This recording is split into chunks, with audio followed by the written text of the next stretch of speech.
Buenos días, hermanos. Feliz sábado. Me da mucho gusto estar aquí en la casa de oración, en la casa que el Señor ha elegido para reunir a su pueblo. Es para mí grato estar de nueva cuenta con todos ustedes y saludarles desde el alma, desde mi corazón. Hoy tenemos un tema importante, como todos los que el Señor nos da en la palabra, y es necesario que todos pongamos mucha atención. Bienvenidos sean ustedes a la iglesia de Bethesda, bienvenidos allá en sus casitas también, a todos los que nos miran a través de las diferentes plataformas, les damos la bienvenida y les mandamos un abrazo, ¿verdad? Desde aquí a todos allá en casita. El tema se llama la multitud. El tema se encuentra registrado aquí en el capítulo 19 de el libro de Lucas. Dice la palabra de Dios, iniciando los primeros versículos, y entrando Jesús, pasó por Jericó. Dice aquí que Jesús iba, según la historia, él iba a Jerusalén, pero pasó por Jericó. Y ahí me voy a detener un poco. ¿Qué era Jericó en ese tiempo en el que Jesús vivía? Jericó, en el estado de Palestina, a aproximadamente unos 25 kilómetros de Jerusalén, era una ciudad, hermanos, influyente, una ciudad muy hermosa en ese tiempo. Había, en ese tiempo, existían muchas fuentes. Aquí en México, en nuestro territorio, conocemos lugares bellos. Hace poco estuve en la Huasteca Potosina y yo creo que algunos que han recorrido gran parte de México ven que hay muchos lugares con manantiales, con hermosos manantiales y ríos. Pues imagínense eso y más, porque la ciudad de Jericó estaba llena de manantiales. Era tan rica que a ese lugar de Jericó le llamaban la ciudad de las palmeras. Miren ustedes, así la llamaban. Allí en ese lugar, hermanos, era un suelo demasiado fértil, ¿sí? Y allí los que habitaban mandaron a hacer acueductos para poder transportar el agua a todas esas tierras de la región. En esta ciudad hermosa, hermanos, era un lugar donde habitaban los judíos. Pero era un lugar, como dije en un principio, de influencia. Todos querían vivir allí, los que tenían las posibilidades económicas. Vivían allí, como dije, mucha gente adinerada.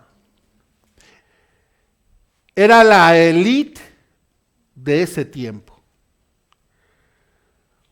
Cuando uno tiene las posibilidades económicas, tratamos nosotros de buscar un lugar adecuado y a veces de acuerdo a la posición y a la posibilidad y nuestros recursos que tenemos. ¿No es así? Allí en ese lugar, sí, que para muchos era un barrio perfecto, allí vivía un hombre que se llamaba Zaqueo. Dice el versículo 2 de nuestro capítulo que estamos leyendo, dice, dice, y he aquí un varón llamado Zaqueo, que era jefe de los publicanos y era rico. ¿Sí? Miren ustedes que allí, en ese lugar, vivía un hombre llamado Zaqueo. ¿Saben ustedes qué significa Zaqueo? ¿Sí? ¿Cómo? ¿No lo escuché? Puro, puro, exactamente. Viene, esta es una palabra, un nombre que viene del hebreo Zakai y que significa puro. Miren qué hermoso nombre tiene Zaqueo. Puro, justo, ¿sí? También se puede traducir como justo, como honesto. Sí, fíjense hasta dónde. Este hombre que era publicano, era rico, tenía un nombre hermoso. Todos debiéramos nosotros poner atención en cómo ponemos los nombres a nuestros hijos. Porque de cómo ponemos nosotros el nombre a nuestros hijos, es como se va a reflejar también esto a lo largo de sus vidas. ¿Sí? Yo doy gracias a Dios de mi nombre, realmente. Mi familia cuando me lo colocó, pues no era cristiana, mas sin embargo, pues no sé cómo encontraron un nombre bíblico que realmente a mí me encanta. Y cuando supe su significado,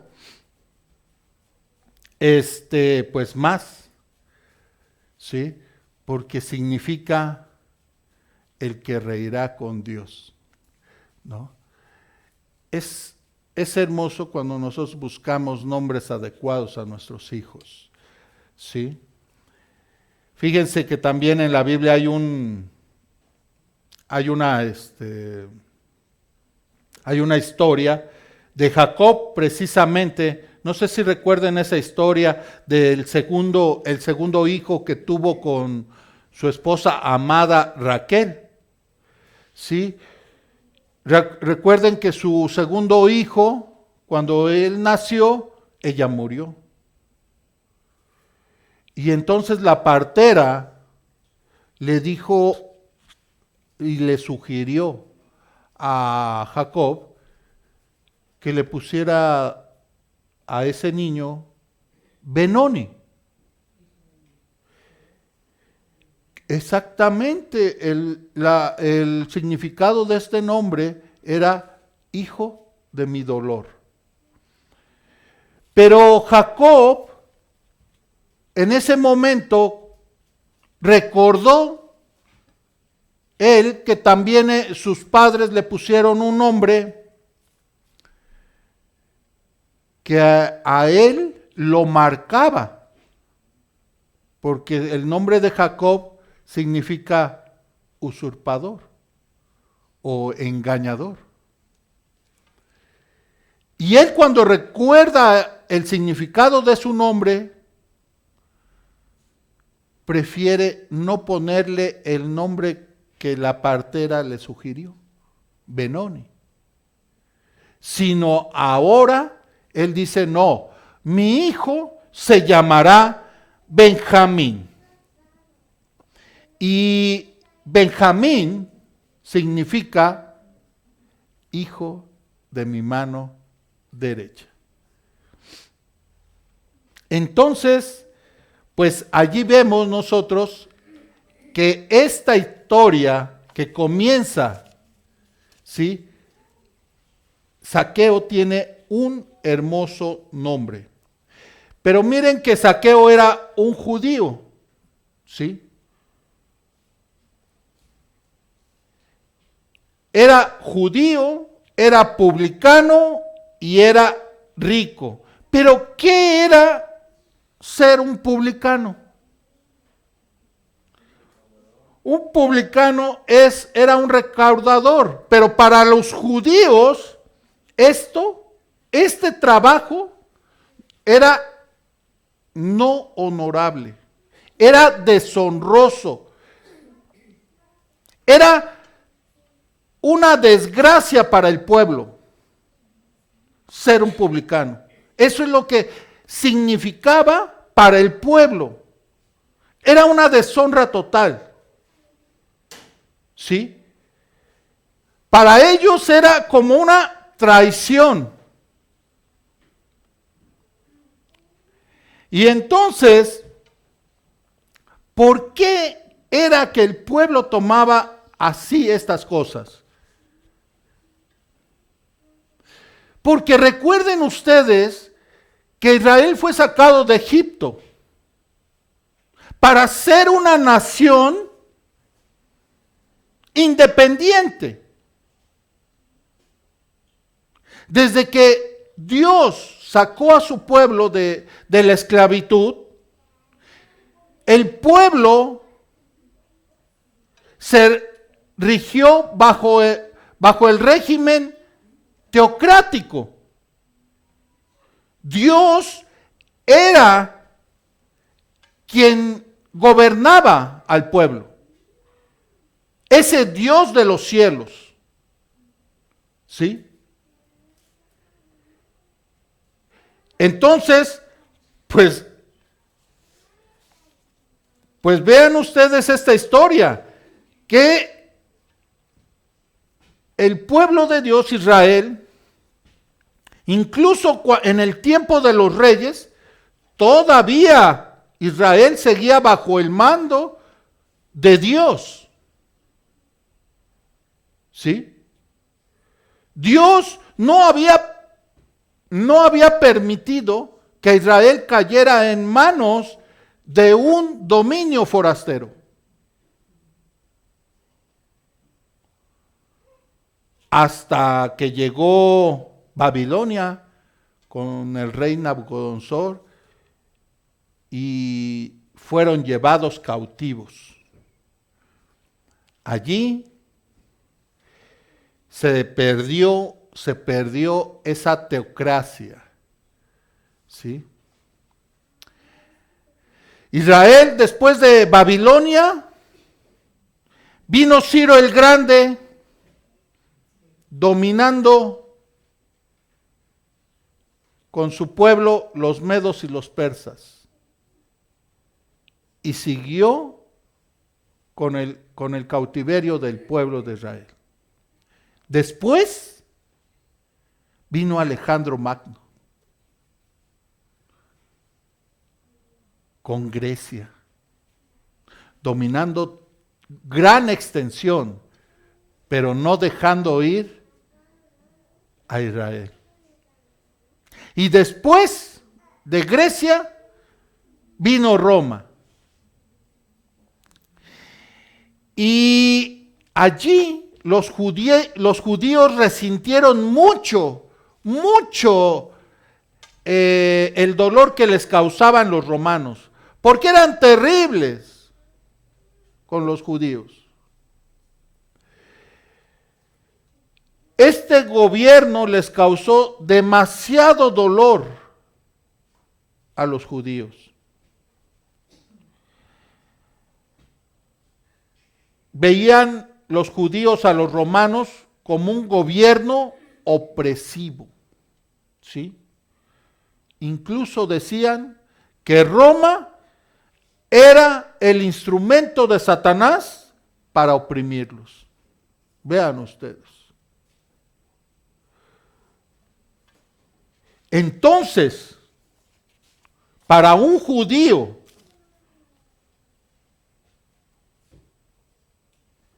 trabajar para Roma, para ese gobierno opresivo y guiado por Satanás, era una traición.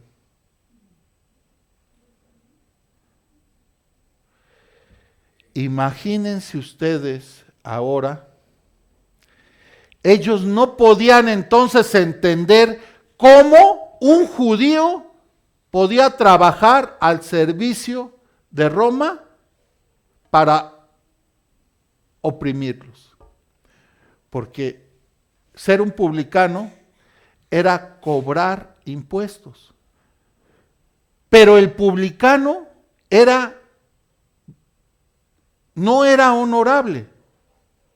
El publicano no solamente cobraba los impuestos del gobierno, sino que además cobraba un porcentaje mayor.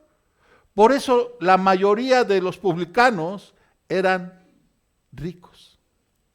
Pero la historia nos dice que Zaqueo era el jefe de los publicanos y que vivía en una zona de élite, una urbe hermosa, el mejor fraccionamiento como hoy podríamos entenderlo,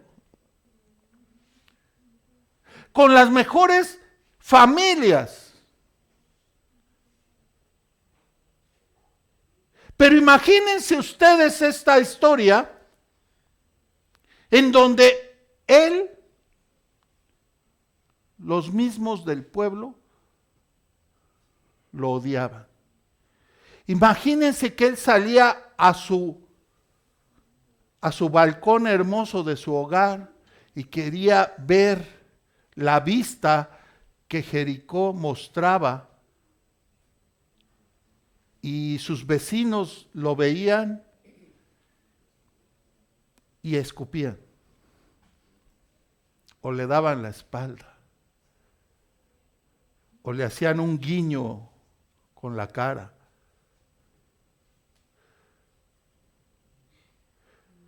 Yo creo que nosotros en algún momento en nuestras colonias hemos recibido a lo mejor un desdén de algún vecino.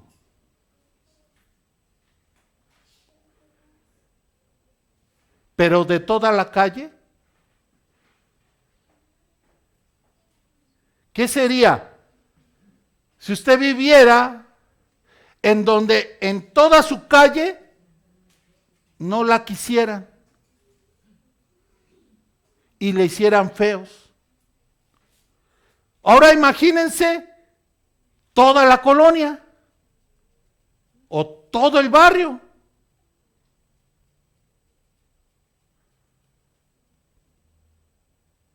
Yo creo que muchos saldríamos huyendo de ese lugar y buscaríamos otro, porque no se puede vivir. Mas sin embargo, Zaqueo era una persona que había buscado un lugar hermoso para vivir y ser feliz, pero era infeliz, era desgraciado porque no era aceptado por su pueblo.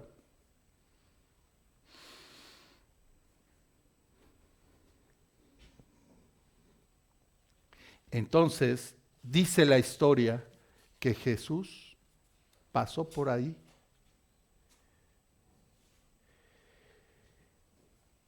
Y Jesús sabía quién estaba allí. Sabía que estaba este hombre. Zaqueo había escuchado, yo creo, las historias que se habían corrido, las historias de un hombre que reunía miles de personas en un monte para escuchar sus sermones. Sermones llenos de amor y de paz, decía la gente. Sermones en donde cientos iban a las aguas a bautizarse. Cientos. Seguramente él había escuchado que de unos panes y unos peces había alimentado a 3,000 y luego a 5,000. Él estaba interesado profundamente en conocer a ese hombre. Y ahora que sabía que estaba en la ciudad, él quería conocerlo.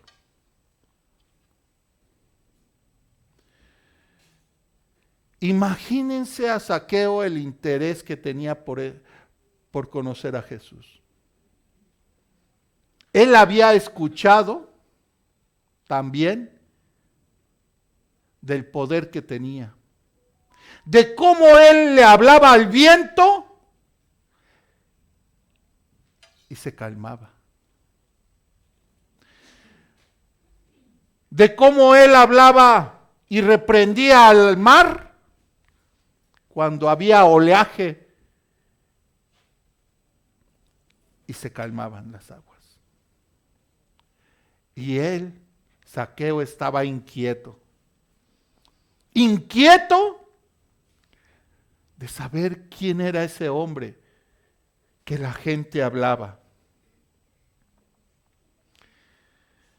Él quería conocer a ese hombre para tener un encuentro y tener un descanso en su alma, en su corazón. Porque él había escuchado probablemente aquella vez en que se encontró con una mujer en pecado y que la turba, la población, estaba dispuesta a castigarla, y él lo único que hizo fue perdonarla, y con su voz calmó la ira de todos los presentes. Él también se sentía indigno y deseaba en su corazón ir a él para que este hombre le diera una paz interna, perdonara sus pecados.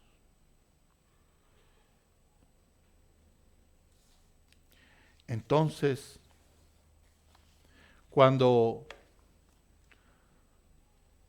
él supo que estaba él en la ciudad, leamos el versículo 3.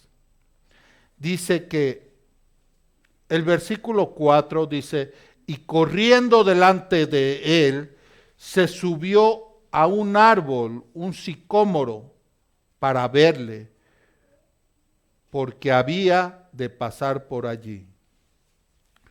¿Por qué su interés lo había llevado a subirse a un árbol?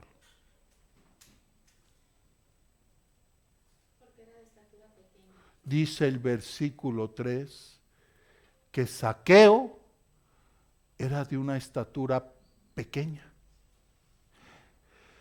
Y entonces cuando él quiso ver a Jesús, había una multitud alrededor de Cristo. Y esa multitud a él le impedía verle. Porque lo único que él veía era las cabezas de la multitud. La espada. No podía verle. Y él estaba profundamente interesado en verle y conocerle. Por eso dice el versículo 4 que Zaqueo, al no poderle ver, porque la multitud se lo impedía, él corrió a un árbol y se subió para verle desde arriba. ¿Sí?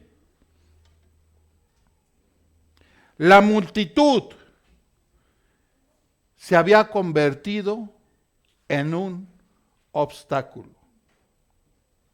Ahora vamos a entender un poco esto. Zaqueo, ¿a quién representa? Zaqueo representa a todos y a muchos que quieren ver a Jesús. Y la multitud representa a toda la iglesia, a todos los cristianos que están alrededor de Cristo. Todos los que han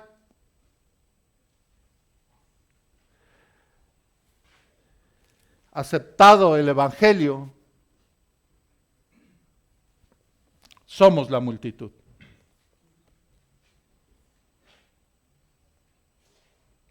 Pero aquí, la palabra de Dios dice que la multitud era un obstáculo. Para que alguien que quería ver a Jesús no lo pudiera ver.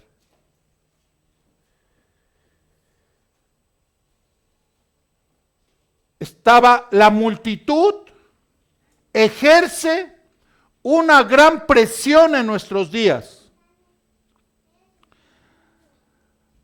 La multitud, la palabra multitud, cuando usamos esa palabra multitud, significa que hay un grupo de personas conglomeradas que están ejerciendo una presión. Esa palabra anteriormente tenía un significado de solamente personas juntas. Pero hoy en nuestros días ha cambiado el significado. Ahora cuando decimos multitud es porque viene un grupo de personas ejerciendo una presión para que sean escuchados. ¿Sí?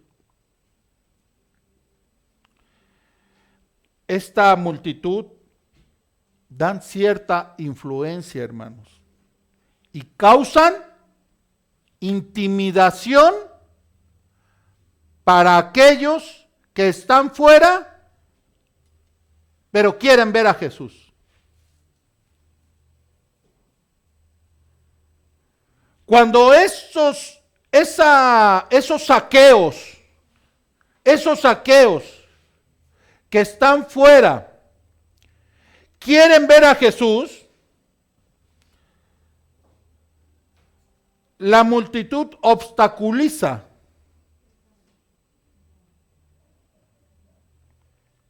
que lo puedan ver y lo puedan sentir. La misma multitud cristiana que se encuentra alrededor de Cristo se siente privilegiada de estar alrededor de Cristo. Pero ese privilegio que siente un cristiano de estar cerca de Cristo impide que otros lo vean, porque el cristiano ahora siente que su altura es mayor. Y estamos hablando de estatura, porque la palabra de Dios dice que ese Zaqueo era bajo de estatura. Y el mundo, aquellos que quieren acercarse hoy a Jesús, también miden su estatura. Cuando ellos están dispuestos a acercarse, se sienten intimidados, se sienten de mediana estatura, bajos o enanos.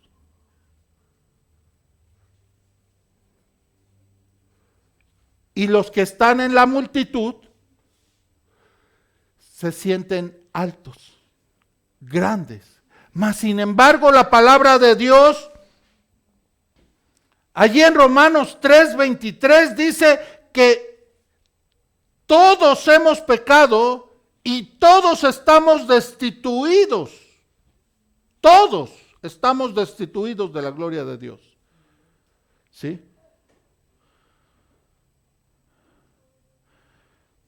Ahora, ¿qué es lo que esta multitud, cuál es esa intimidación por la cual los Zaqueos no se acercan? ¿Cuál es?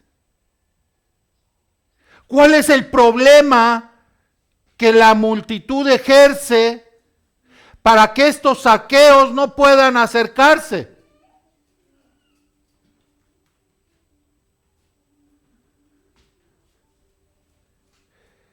Miren ustedes que cuando llega un Zaqueo a nuestras iglesias, la multitud los mira.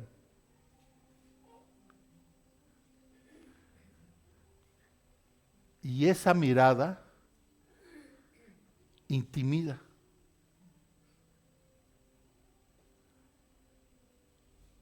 Desde ahí, los Zaqueos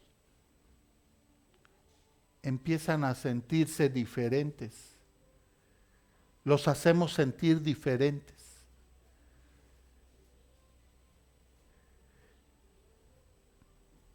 Algunos de la multitud se toman la libertad de murmurar. Miren, ¿ya viste quién llegó?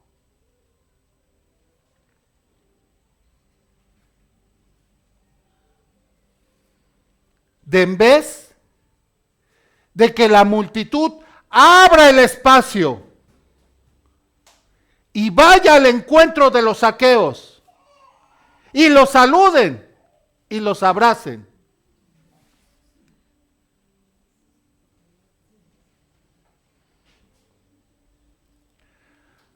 Algunos Zaqueos se sienten mal porque aparte de que estos Zaqueos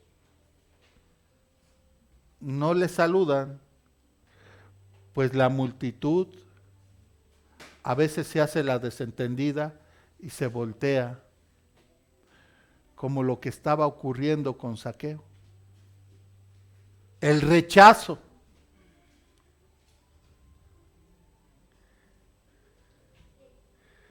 ¿Y qué decir?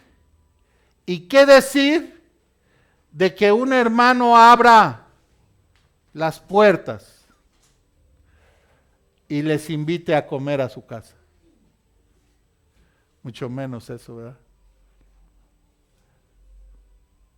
Esto es la multitud que impide que otros vean a Jesús.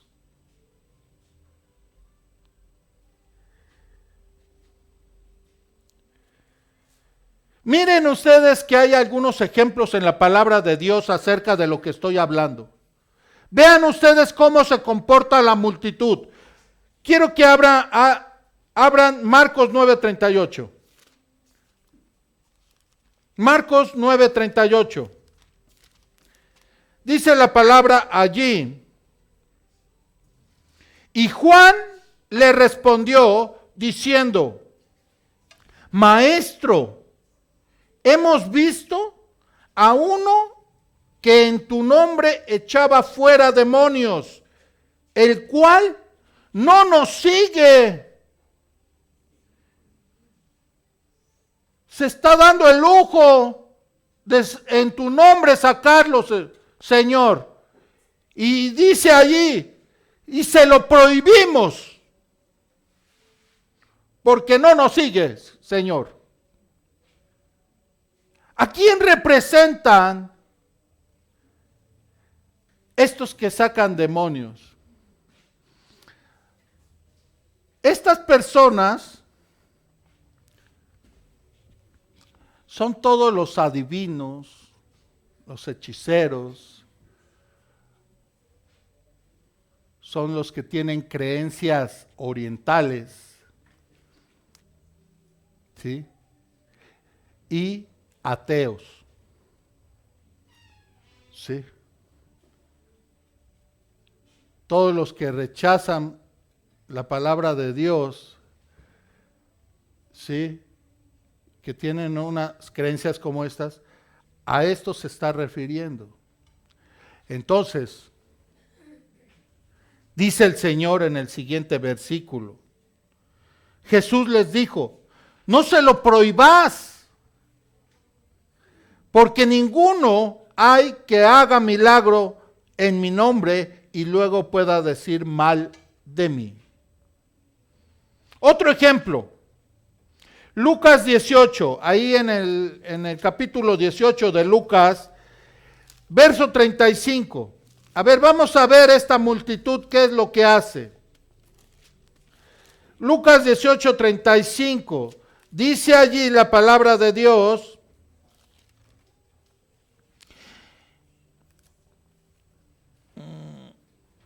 y aconteció que acercándose él a Jericó, ¿qué dice?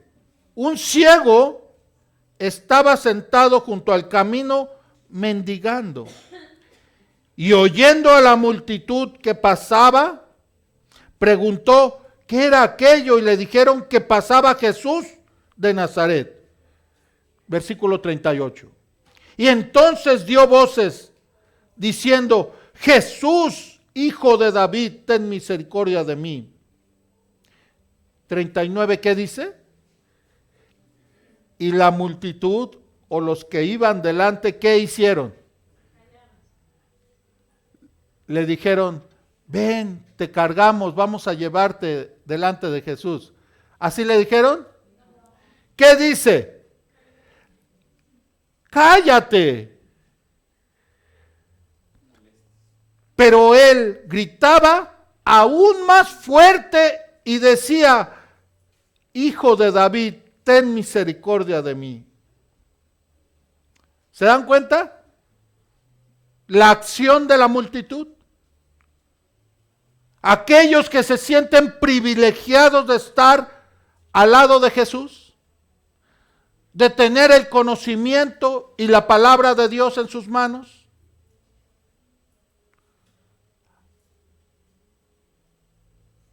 Sienten que su estatura es tan alta, se sienten tan orgullosos que no permiten que otros puedan ver a Jesús.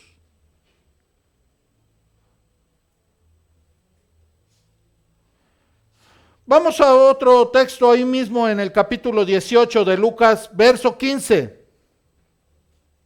Dice allí: y también le traían delante de Jesús ¿a quién? A los niños para que los tocasen. Lo cual viendo los discípulos, ¿qué hacían los discípulos?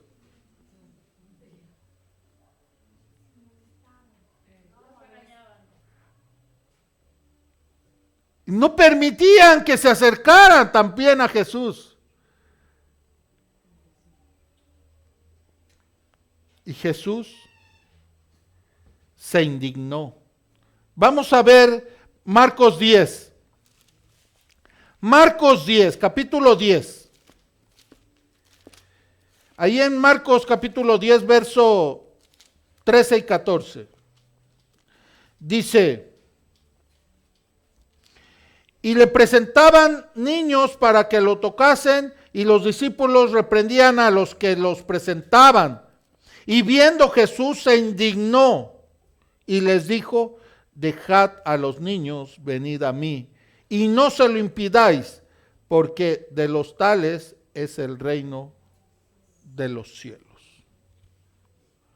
Vean ustedes que la multitud ha tenido gran responsabilidad, hermanos, gran responsabilidad en que otros como Zaqueos no estén delante de la presencia de Dios.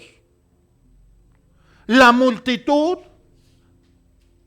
se siente tan privilegiada que ha tomado una posición orgullosa en muchos de los casos. El testimonio que dan no es acorde, no es de acuerdo.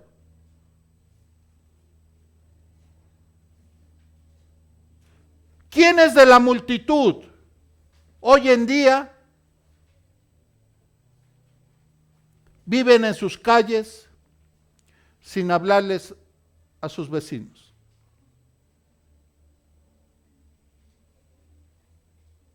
¿Cómo queremos que se acerquen nuestros vecinos aquí? Si la multitud no testifica con el llamado de amor que Jesús da al mundo.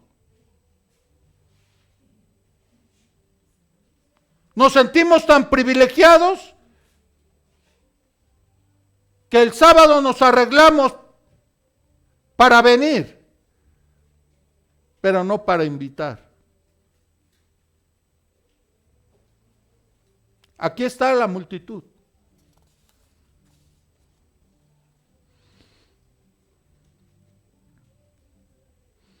¿Qué dice Mateo 14, 14?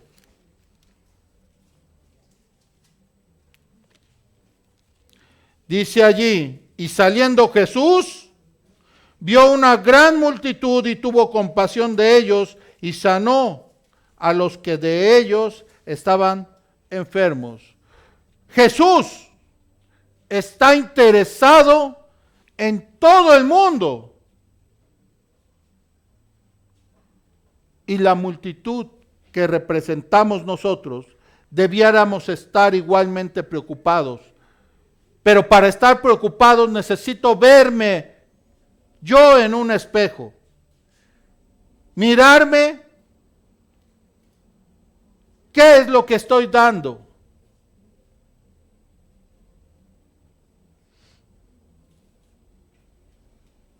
Miren ustedes esta profecía que habla hacia nosotros y líderes de la iglesia.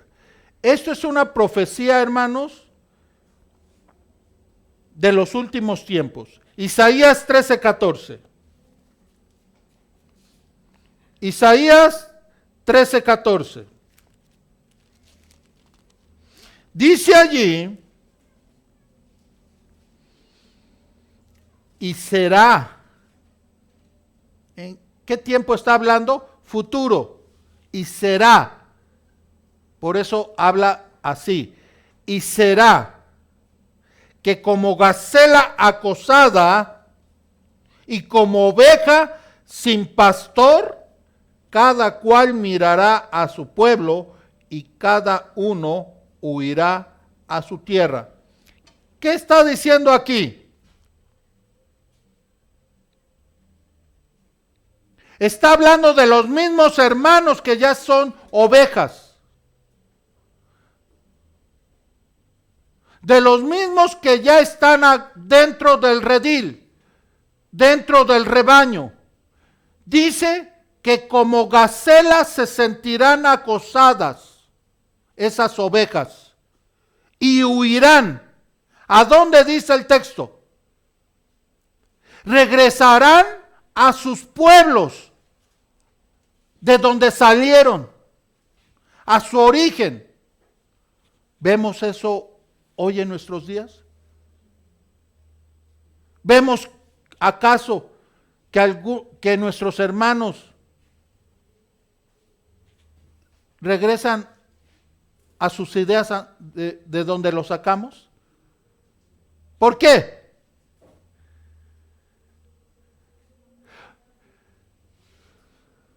Porque ya no se sintieron a gusto aquí. Porque para ellos sintieron esto ya una falsedad. Y dice el texto, regresan. Esas ovejas regresan de donde salieron. Vamos a otro texto. Fíjense cómo habla el Señor. Jeremías 56, vámonos rápido. Jeremías 56, el tiempo apremia. Jeremías 56 dice lo siguiente. Ovejas perdidas. Fíjense que está hablando de las ovejas que estaban aquí. Las llama ovejas. Ovejas perdidas fueron antes mi pueblo. Las hicieron errar. ¿Quiénes las hicieron errar? Por los montes se descarriaron y anduvieron de monte en collado y se olvidaron de sus majadas. Ahora vean ustedes Zacarías 10:2. Zacarías 10:2.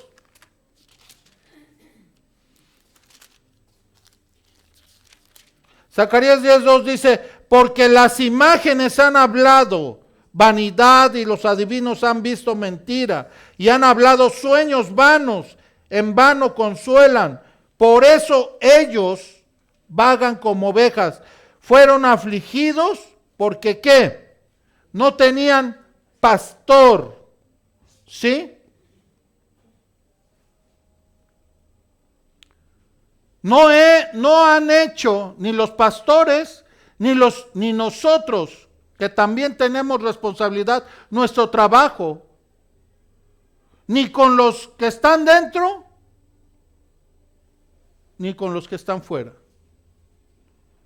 Vean todo el capítulo 34, voy a leer algunos pasajes de ahí. Ezequiel capítulo 34. Allí, miren, oye, esto es un llamado de atención fuerte a los pastores. Todo este pasaje de capítulo 34. Dice allí, voy a leer rápido.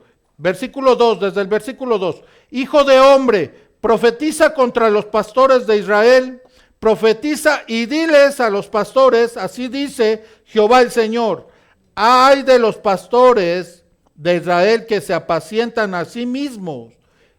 ¿No deben los pastores apacentar los rebaños?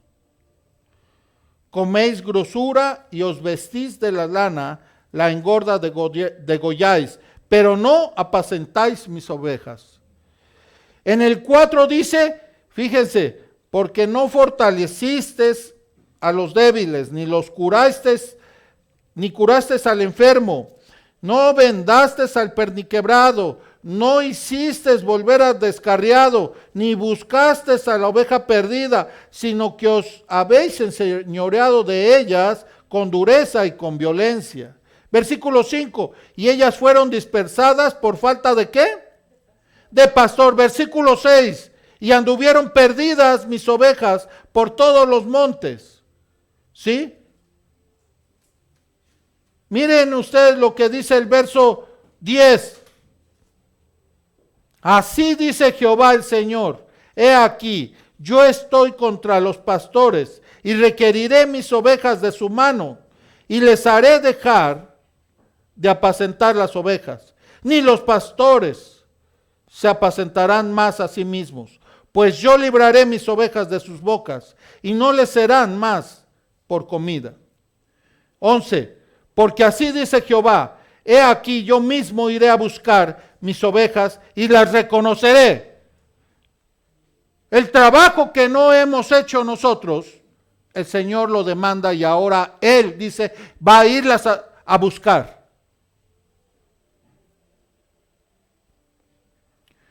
Versículo 12 dice, porque Él reconoce su rebaño, ¿sí?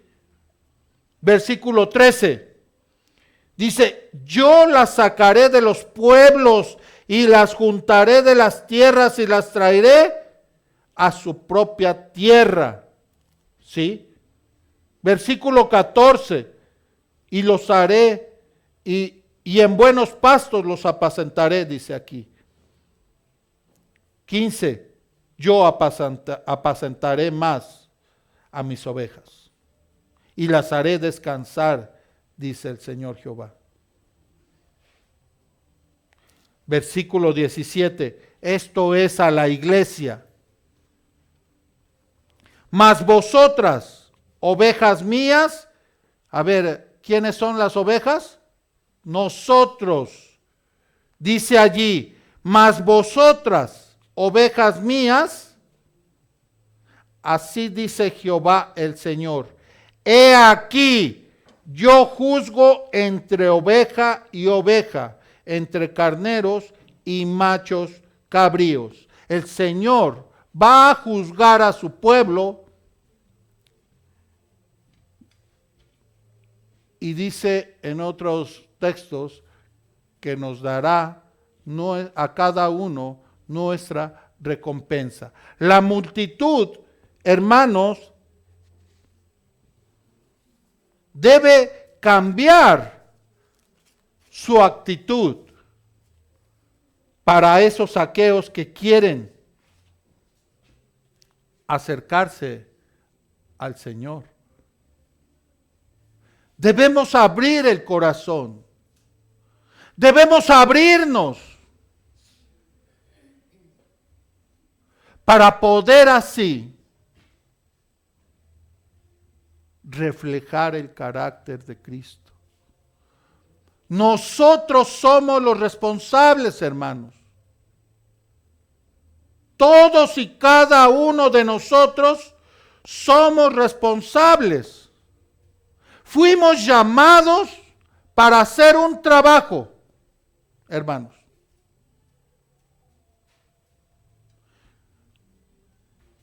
¿Quién de los que está aquí y quien nos mira desde casita ha sido llamado, ha sido obligado para pertenecer al pueblo de Dios? ¿Quién ha sido obligado? Traído a la fuerza, bautizado a la fuerza. ¿Quién ha sido? Levante la mano. Todos los que estamos aquí hemos venido por nuestra propia convicción, hermanos. Hemos aceptado el trabajo que Dios nos ha encomendado. ¿Sí o no?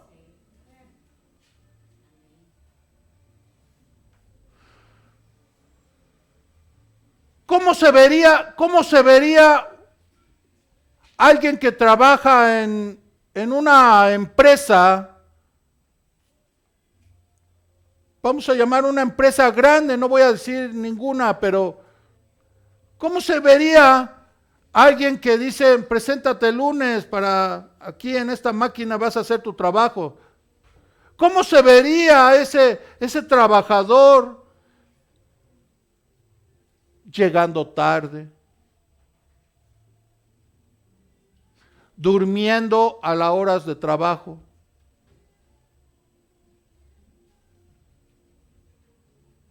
yéndose temprano antes de que termine la hora de trabajo? ¿Cómo se vería? ¿Bien o mal?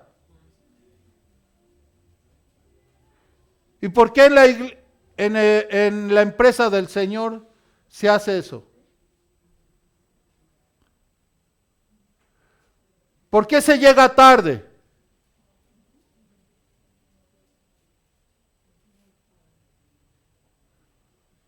¿Por qué otros duermen?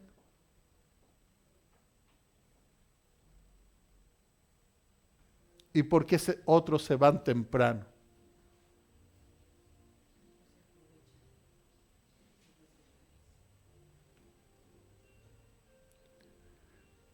La empresa de Dios hoy nos ha llamado y somos privilegiados, hermanos, por el llamado que el Señor nos hace. Pero en nosotros está valorar que estamos en la mejor empresa del Señor y que nosotros tenemos una misión y una función aquí en esta tierra. Es llamar a todos aquellos que quieren ver a Jesús y que están también dispuestos a entregarle su vida al Señor. ¿Quieren ustedes hoy llamar a alguien que venga a ver a Jesús? ¿Quiere abrir las puertas de su corazón? Hoy es el llamado a las buenas nuevas, hermanos. Que el Señor les bendiga a todos.